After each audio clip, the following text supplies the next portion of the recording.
কিভাবে তারা হাত দেয়? এটা কিভাবে সম্ভব? আর পুলিশ প্রশাসন যারা আন্দোলন করতেছে তারা দেখতেছে, তারা তো তখন প্রোটেক্ট করে নাই। এখন কিসের জন্য আমাদের রাস্তা আটকায় দাঁড়াইছে? এখন কেন প্রোটেক্ট করতেছে? তাহলে আমরা কি ধরবো? এই দেশকে আসলেই স্বাধীন? এই দেশকে স্বাধীন দেশ? বাংলাদেশে ছাত্রলীগের সভাপতি যে দেখে দিবা বলছে, সে হতে পারে সরকারের পালিত চামচা, বাট আমরা না। আমরা কি আসলে স্বাধীন বাংলাদেশে বসবাস করছি? ৭১ সালে কি আসলেই দেশ স্বাধীন হয়েছিল, না এখন আবার নতুন করে দেশ স্বাধীন করতে হবে? কোনটা? এটাই হচ্ছে আমাদের পক্ষ থেকে প্রশ্ন। প্রশাসন আসলে কি করতেছে?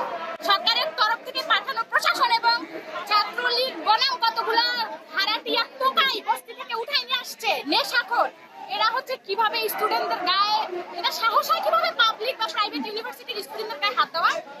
আমরা মা বাবার টাকায় এখানে ঢাকায় আসছি পড়াশোনা করতে। এখানে আমাদের এখানে শত শত ভাই বোন দেখছেন, আমরা সবাই এক একজন এক এক জেলা থেকে আসছি, এক এক ডিস্ট্রিক্ট থেকে আমরা এখানে পড়াশোনা করতে আসছি। তো ওই আওয়ামী লীগ নামক যে হচ্ছে সরকারের পালিত যে সন্ত্রাসীগুলা, তারা কি করবে ওটা আমরাও দেখে নেব। যতক্ষণ না আমরা সুষ্ঠু বিচার পাই, তারা কেন স্টুডেন্টদের গায়ে এভাবে টোকাই ভাড়া করে হাত দিল, এটা যতক্ষণ আমরা সুষ্ঠু বিচার না পাবো আমরা রাজপথ ত্যাগ করবো না। আমরা রাজপথ